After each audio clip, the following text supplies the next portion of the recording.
Give them welcome.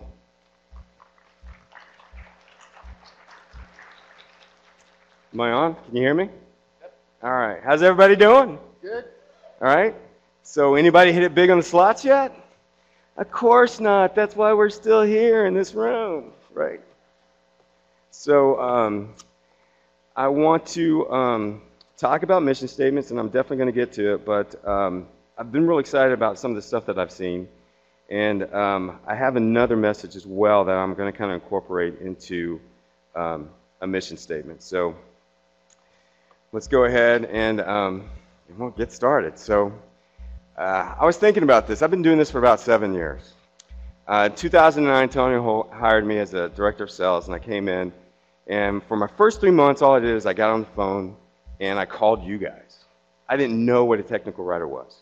It didn't even dawn on me that people actually created the manuals that I use on a daily basis, right? So I went through and I got off the phone, and when I went through my 3 months, I was so excited. I saw a huge opportunity. And so I went to Tony and go, Tony, there's a huge opportunity here. And he goes, well, of course, we have the best generation tool in the market right now. Of course we have a huge opportunity. I go, no, it's even bigger. I go, we've got a message here, and we've got an opportunity in this industry and with content that we really need to help people capitalize on. So we sat down and we decided to do a couple business strategies. We took the company in one direction as far as like how we're going to develop product. And then we decided that what we need to do is that we need to get me out there so I can start delivering this message to make sure that everybody was aware of the opportunity that was coming up. Now, I will tell you right off the bat, since I understand it's Friday, it's the last day of the conference, and there was a strip crawl last night, so I'm going to take it a little easy on you. I'm not going to have a lot of slides here, right? I'm going to give you an opportunity to just kind of listen to me. Okay, Christopher, can we clarify, you were not going to strip clubs. You were going to the Las Vegas Strip. There's a difference. I totally misread that on the schedule. I'm sorry. Man, I would have attended. But so I'm going to take it easy on you, and I'm not going to have a lot of slides, but I do want to, give you an opportunity where you just kind of listen to what I'm going to have to say, because there is a point as far as some of the stuff that I saw at the conference that I think that we should discuss, and I want to prepare you for. But before I can get to that point and then on to the mission statements, I need to kind of take you through a story, so give me a little leeway. So when I started 7 years ago in 2010, 6 years ago, I said, okay, let's get on the circuit and let's start doing some presentations. I actually dug up an old slide that I used to use to introduce myself. And so if you can see up there, up to 4 months ago, I actually still look like that. All right? And so one of the things that I learned from it, though, is I started growing this out because it was, I noticed that as my beard got thicker, more people were comfortable in coming up and talking to me. I mean, it was phenomenal. It really didn't matter. No, what race, what gender, it didn't matter. They'd come up and just talk to me. And then I realized something that, two things really, that one, that I never realized it, but I was getting stereotyped, and people were avoiding me for whatever reason. And two, change is good. Change is really good. I never would have realized that, and I never would have had some of the conversations I've been having for the last 4 months if I hadn't changed. And so if you look at a lot of things that we've been talking about this conference have to do with change and what's coming, right?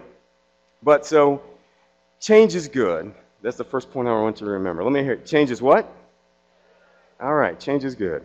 So give you a little background about myself. For those of you who don't know me, that I am, like I said, Director of Sales at WebWorks. My background is in analytics. I mean, I started in military intelligence where they really gave me a lot of analytical training. And I took that skill set and I kind of moved it into business analytics in the private sector. And I started with Dell computers. There's kind of some of the things that I noticed is that when the private sector, when it comes to business, they are really good at gathering large amount of data and then analyzing that data. But sometimes what they kind of skip is the procedure. When I say procedure, and we're talking about analytics, we say, what's the process up to before you get that data point? That's what we're talking about. In the military, it's almost the opposite. I mean, they're really good at analyzing procedure. And then they say, they kind of get so much data that it becomes overwhelming for them, and they really can't do a lot with it, right? So what I tried to do is I tried to make a good balance between the two. And I used this skill set in that 3 months that I was talking, and I discovered something that I thought was just the opportunity that we have ahead of us. This was 6 years ago. Content creation becomes the most pivotal department for a company's continued success. That was my message 6 years ago. And I remember the first conference I was at and the first time I delivered it. I made that statement and I looked across the room and there was nothing but blank stares. Except there was one person in the back. That one person in the back, with conviction and heart, looked at me straight in the eyes and said, "You are freaking nuts." Nobody's going to believe that message. I can't get my boss to believe that. They don't think what I do is value. I'm a business expense. I'm a write-off to them. So I was a little dejected and kept on hitting a couple other conferences. And I have to say that in 2010, when I came to this conference, LavaCon, this is the first time I met like-minded people who really understood this message. I mean, if you think about it, it should be evident, right? That content is not a business expense. It's a revenue generation tool. It has value. I mean, what did the first guy or gal that developed a manual, what were they doing? You know, they were sitting around thinking one day, I got too much money in my pocket. Let's just create a manual, right? That's not the way that happened. I mean, they said, you know what? I want to increase the value of my product, and I want to improve the customer experience. And so I'm going to write a manual for this person. I'm going to give them some guidance. And that's what you guys do, right? But 6 years ago, it was almost impossible to sit there and get any business strategist or high-level manager to understand that, yes, we are a business asset. And then here we are 6 years later, and you saw the first keynote, and they started talking about how, you know, it is a business asset. So more businesses, successful businesses, are actually investing into content creation, right? And that's you. And that's what you do. And I loved it. I loved seeing the people in this conference coming together, delivering that message. I made friends with like Bernard Ashwandon and Andrea Ames, and we got together and we started talking about, hey, this is a great message. It was getting well received. You guys were listening to it, and you were saying, okay, how do we go back and present this? We started coming up with presentations about presenting. How do you present your business case? What metrics? And here we are to what metrics, you know, that are we going to use to show the value? Now, in the beginning, 6 years ago, it was actually very hard to find an ROI that showed a revenue return as opposed to cutting costs, right? But as technology has evolved, what you're able to do now is you're able to show, I mean, you're able to put a dollar amount on what you do and what you contribute to your companies, and it's a great thing. So technology is what came in and really accelerated this process. And through this process, you can see it because we've been talking a lot about it here at this conference. Does everybody remember Scott Abel's talk about computational computers, right? And how they're evolving? And then the keynote the other time about robots and robotics and how they're coming in and improving the process. All right? So it was that conversation that I heard and the stuff that I saw here that made me think about kind of changing my keynote today and saying, hey, let's add a message to what we're going to talk about, mission statements. Okay? So, technology is coming. Automation is definitely the way. That's what we want to adopt. Victor Svets from the McGuire Group of investment bankers, he did a survey. And in this survey, he said, okay, let's take a look at automation and see what automation is going to do as far as job loss in the future. So he went from 2013 to 2033. And then he put his prospects about how much job loss each industries would occur. You look at the first one, telemarketing, right? Everybody has anybody talked to the telemarketers? It's an actual recording, and then it's waiting for your response, and to run on your response, it'll give you another response, and it's all automated. Has anybody heard that before? All right? So yeah, telemarketers, you can see that coming in, and you know, he's got that at almost 100%. Has anybody noticed the fourth one on the list? Technical writers. And he's got it up probably around 90%. Is there anybody here that doesn't like seeing that? All right? Now I want you to think about something. I've committed myself to you guys. I love you guys. I love technical writers. 10 years ago, I couldn't even imagine myself saying that. I love this industry. And considering how poorly I did in English when I was at school, I would never think I would say, I love content. All right? I'm not showing you this to scare you. I'm not showing you this to hide. I'm not showing you this to drive you out of the industry. I am showing you this because automation is coming, and this is a conversation that you're going to have. Okay? So I'm committed to you. I want you to believe me when I tell you this. This is exciting. This is fantastic. This is the best thing for this industry. And what I mean by that is that if you really want to look at this, right? I mean, so let's take, and here's the deal. I know a lot about Victor. I've actually done a lot of research on him and kind of seen his papers. Victor actually believes that humans will become useless and robots will replace them all. All right? So you got to look at this and you got to say, okay, what is he really saying here? Because does anybody know the one reason why robots will never replace humans, or why I'm not worried about robots ever replacing humans? Somebody give me a reason. Why won't robots replace humans? No empathy. Anybody else? Humans make robots, right? Robots can't make themselves. I tell you, it's economics. I will get worried about robots the moment I see one buying a Taylor Swift album. The moment I see one buying a hot dog. Not driving a car, but buying a car. Once robots become consumers, you can absolutely be afraid of them. But until that happens, don't worry. Because see, according to Victor here, he's saying in 2013, can y'all read the last two categories on there? Clergy and athletic coaches. So in 2013 is what he's saying, is that the only people with disposable income and buying power are going to be athletic coaches and clergy. Jesus, take me now. I don't want to live in that world. So it's not saying you're irrelevant. It's not saying you're going to be replaced. It's what it's saying is what we've been saying here at LavaCon for years. There is opportunity in this industry. Robots are not going to replace you. Robots are going to be working for you. All right? The way I see this industry evolving is that we are going to become content experts that can take any message and deliver it and return to companies customer experience, product loyalty, and value. And that's important. That's worth investment. That's our destiny. That's where we're going. We're not going to be replaced by robots. Robots can't do that. They don't understand anything about consumer experience or buying or anything else like that. Right? And they never will. But we've got that opportunity. I mean, think about how much power that's going to give you when you got a robot working for you. Right? Think about, I mean, the telemarketers, right? Relentless. Wouldn't you like that automation and that robot working for you when it comes to tracking down an SME who hasn't filled out hasn't looked at and reviewed your output yet? I mean, think about the phone calls on that, right?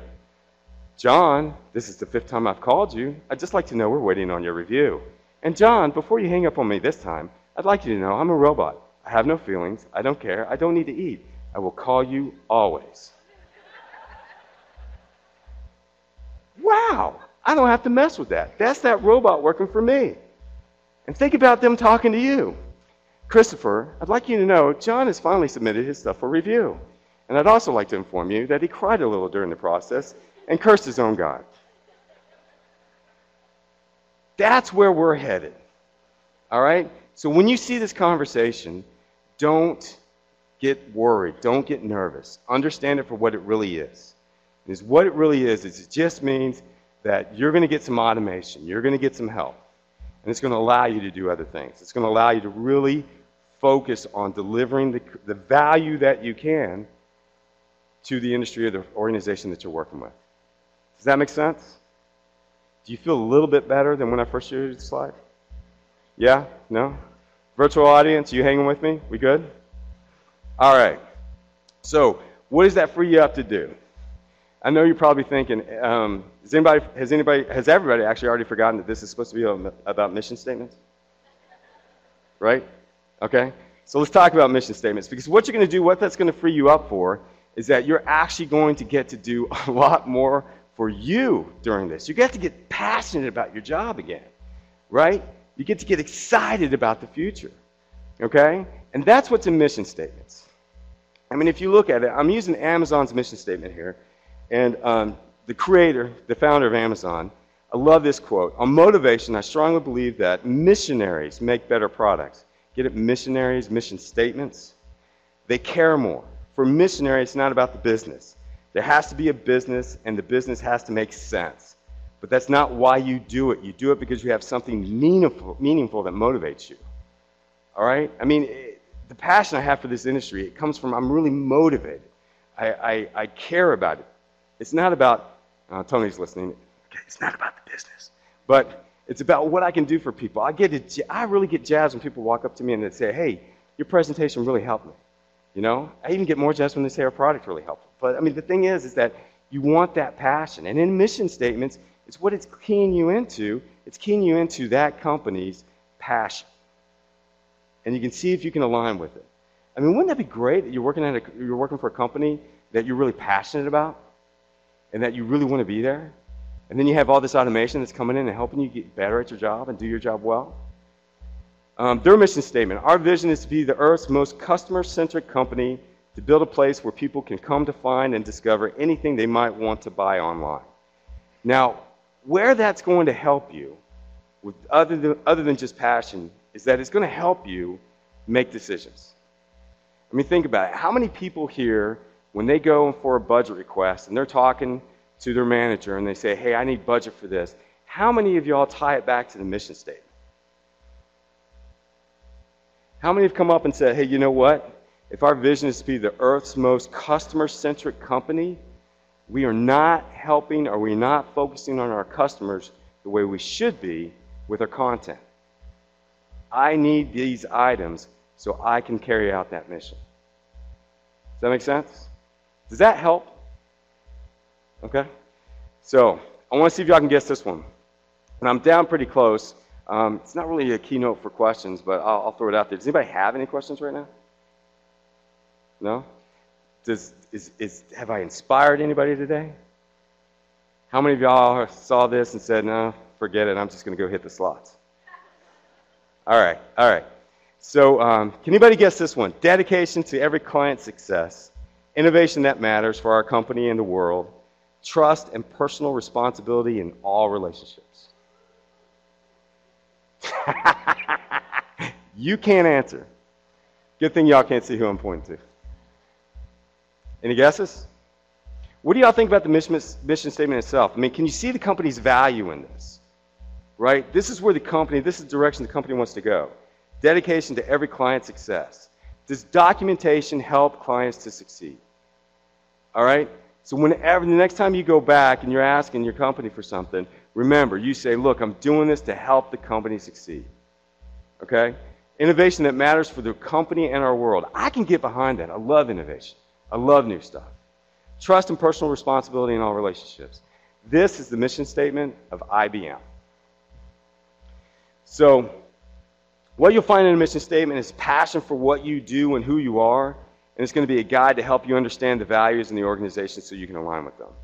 I know I didn't spend a lot of time on this keynote, but like I said, I had a message I really wanted to get out there because one of the things that you guys do, or I feel you do, and I feel it's what Jack wants us to do, as speakers here at LavaCon, is prepare you, right?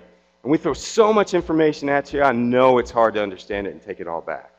So really the one point that I thought that was important on this trip was to prepare you for the automation, because I don't want you to miss on that opportunity. Automation is going to be a very good thing, and it's really going to elevate what you can do and where you can go. And it's going to elevate you to a point where you really can. You will sit down and you will look at mission statements and you'll say, okay, I can get behind that and I want to work for a company like that.